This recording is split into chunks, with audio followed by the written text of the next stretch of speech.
चलो देखो, अभी हम लोग क्या सीखने वाले हैं?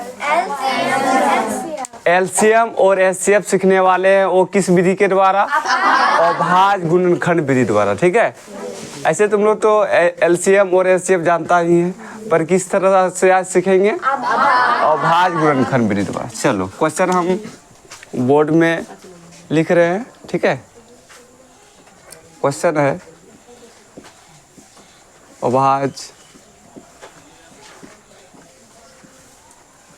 गुणनखंड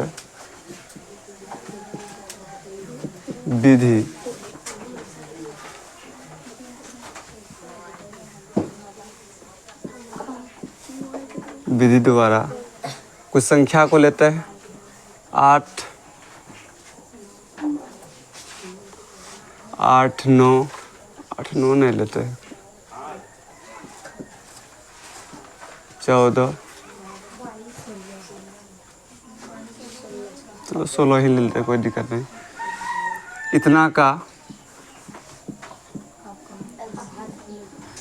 एचसीएफ और एलसीएम ज्ञात करें। ठीक है, क्या है क्वेश्चन? अभाज्य गुणनखंड विधि द्वारा 8, 14, 16 का एचसीएफ और एलसीएम ज्ञात करना। ठीक है, ऐसे तुम लोग को पता है कि एलसीएम डायरेक्ट हम लोग ले लेंगे तो निकल जाएगा, और एचसीएफ भी क्या करेंगे, जो छोटा से बड़ा को भाग देंगे, फिर जो आएगा फिर उससे बड़ा को भाग देंगे, वो एचसीएफ कहलाता है। पर आज हम लोग किसके द्वारा सीखेंगे? अभाज्य गुणनखंड विधि द्वारा। कौन विधि द्वारा? अभाज्य गुणनखंड। चलो अब हम लोग हल करते हैं, ध्यान से समझना है। संख्या पहला क्या है? कितना संख्या है? 3 संख्या है। कितना संख्या है? 3 संख्या है। तो सबसे पहले का हम खंड करेंगे, आराम से देखना। 8 का खंड करेंगे, कितना से? 2 से लगेगा। 2 से लगेगा तो 2 कितना होगा? कितना बार? फिर 2 से 2 दूनी 4, फिर लगेगा क्या? लग सकता है, लगा दो, कोई दिक्कत नहीं है। ठीक है, कोई दिक्कत नहीं। आगे क्या है? 14 का हम लोग खंड करेंगे, 2 से 2 7 से 1। चलो आगे बढ़ते हैं।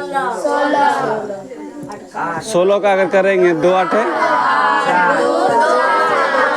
2 चौक 8,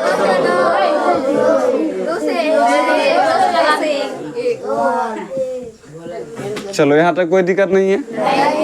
चलो आगे अब जो है, अब क्या करेंगे आगे? अब ध्यान से सुनना है, गप नहीं करेगा, ध्यान दो इधर। उसके बाद क्या करना है?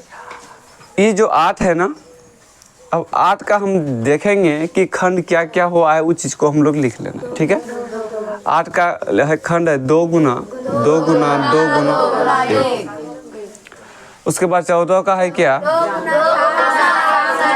2 गुना 7 गुना 1, इसका भी है। उसके बाद 16 का 2 गुना 2 गुना 1। चलो यही हम लोग का खंड था, तो अभी तक हम ये लिख दिए।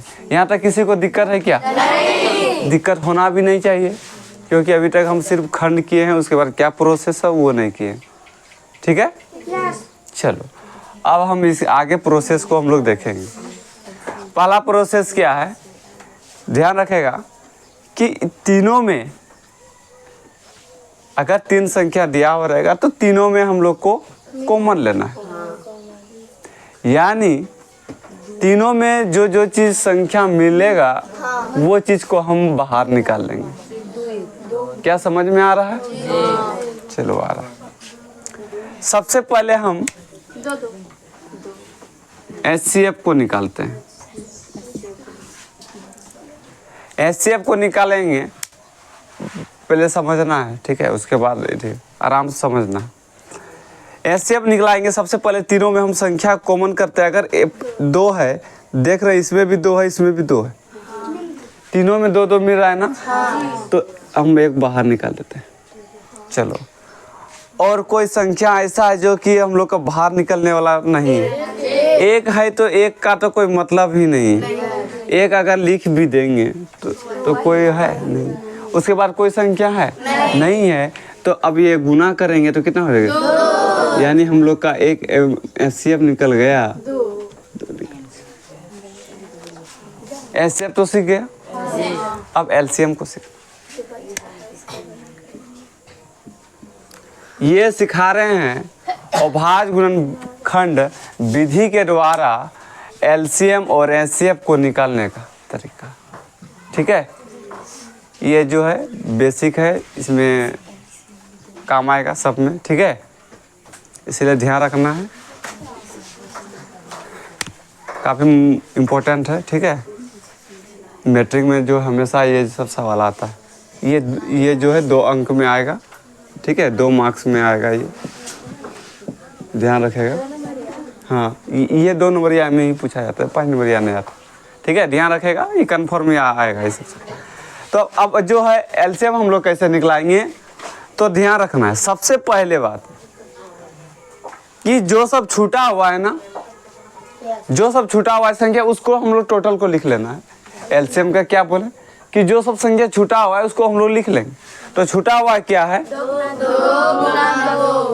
2 गुना 2, उसके बाद हम लोग का 7,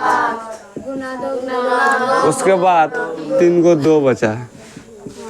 उसके बाद क्या करना है सबसे, उसके बाद जो कॉमन लिए थे ना, नहीं दिख रहा है क्या? तो अब हम लोग क्या करेंगे, जो चीज मिला हुआ है उसमें से जो कितना 2 मिला था, 2 मिला था ना, अब 2 भी इसमें गुना करते हैं। क्या किए, सबसे पहले जो इसमें से नहीं मिला उस सबको हम लोग छाप लिए। उसके बाद जो कॉमन मिला था उसको भी लिख देना है। उसके बाद हम लोग को क्या करना है, गुना करना है। अब हम लोग गुना करने के बाद हम लोग को आंसर मिलेगा, यानी 2 दूना 4, 4 दूना 8, 8 दूना 16, 16 दूना 32, 32 दूना 64, 64 गुना 7 करेंगे तो हम लोग का आंसर 448 हो जाता है आंसर। यानी जो हम लोग का आंसर हो गया 448 एलसीएम का, और एचसीएफ का आंसर 2 हो गया। ये मैट्रिक के लिए काफ़ी महत्वपूर्ण है। ठीक है, क्लास 10 के लिए। ठीक है, समझ में आ गया ना सबको कि समझाना पड़ेगा? चलो आ गया तो अच्छा बात है ना।